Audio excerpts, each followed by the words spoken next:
Os eventos presenciais estão de regresso e não poderia ser diferente com o Carabram, que chega à edição número 40 este ano. Sobre o assunto, recebemos aqui em nossos estúdios Angela Jonhson, que é a coordenadora geral do evento. Hi, Angela. Hi. Thanks a lot for coming here. My pleasure. Thank you for having me. First of all, tell us how important it is to go back to an in-person event. It's really significant this year in particular because it's our 40th anniversary, and so, you know, we want to have a big celebration and come back in person to do that. That's great. Yes. And what is planned for this year, for this special edition?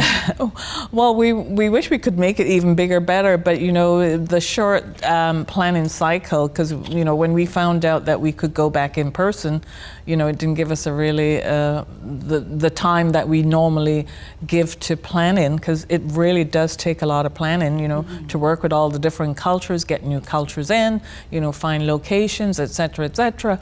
So it's a lot of work involved. So, you know, our planning started like 6 months later than normal. So, you know, it was, we had to hit the pedal.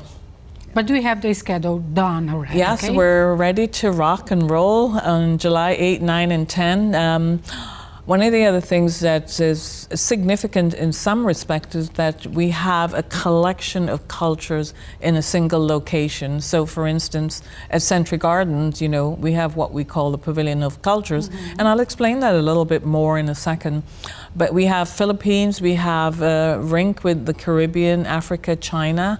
And then in the Pavilion of Cultures, it's something that we created back in 2018, because there are a lot of groups that cannot put together a pavilion on their own because it's extremely expensive to rent the facilities, to bring in vendors, to provide entertainment and all the stuff that goes with it. It's quite expensive. And our mandate is that not-for-profit groups, we're entirely run by volunteers, no paid staff whatsoever. So it's a passion of culture and togetherness. And so, you know, that a lot of investment of time goes into it, and you know, a lot of the volunteers in the different pavilions, they take holiday time to do this. Oh, that's so beautiful. Yes. So, and how many cultures will be represented this year? So we have about 20, and again, going back, we have the individual pavilions, you know, Africa, Caribbean, China, Canada, Elam, Ireland, I don't want to forget anyone. Hawaii, Portugal for sure. I'll come to that. India, Ireland, Canada, Elam, India, Hawaii, Punjab, China, Philippines, Africa, Caribbean. And in the Pavilion of Cultures, and this is pretty significant because this is the second year that the Portuguese is going to be represented in the Pavilion of Cultures. But I know that there are plans for next year to go big. Portuguese is going to go on their own, you know, now that they've grown up, for want of a better word, having been in part of the Pavilion of Cultures for 2 years. And, you know, just a significant addition to the festival because, as you know, there's a huge Portuguese population in Brampton. Yes, I know. So, you know, it was very important for us to have Portuguese representation. And, you know, we're very excited that next year, if all goes well, that we will have the Portuguese pavilion as a standalone pavilion. So we're looking forward to that. And who wants to participate? What should do? They can contact us at our Carabram number, which is 416-452-4917, or go to our website, and it's carabram.org, and there's a button there where you can subscribe to us and then, you know, put in any questions you have and we can respond.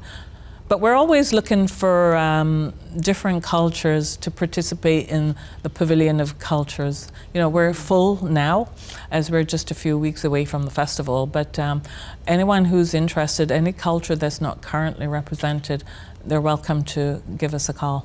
And maybe next week. Yeah, for sure. And one of the things that, you know, just to mention that some groups that used to participate, and I'll mention that when Carabram started back in 1982, there were just 4 groups. There was Ukraine, Scotland, Italy, and the Caribbean. So there were 4 groups that started it, but a lot of those cultures have aged out. They don't have the bandwidth. You know, we had German, Polish, Croatian, etc., Ukraine, of course, and but they don't have the volunteer and the manpower to do it, which is one of the reasons we started the Pavilion of Cultures. I'm really pleased to say, though, that of the 4 groups that started the festival, the Caribbean Pavilion is the only pavilion that's still with the festival, so that's significant. Finally, a message for those who are watching us right now. Oh, please, please, please come out and join us to celebrate this significant milestone. Not a lot of festivals last that long, and they're still popular. And, you know, we feel very proud that we're still existing and, you know, attracting people not just from Brampton but from outside Brampton, and it shows unity. It shows the demographic of Brampton. It shows us as different cultures working together, and that's so important in today's world. And, you know, passports are now on sale. They can be obtained at a lot of the rec centers, and I'm sure they can be bought here as well, and the transit stations, so they're all over. And, you know, we have a big media push too with the local media. Okay, I'm sure everything is going to be right. I hope so. Great. Okay, Angela, thanks a lot for coming. Thank you for having me. It's been great. Thank you. Thank you.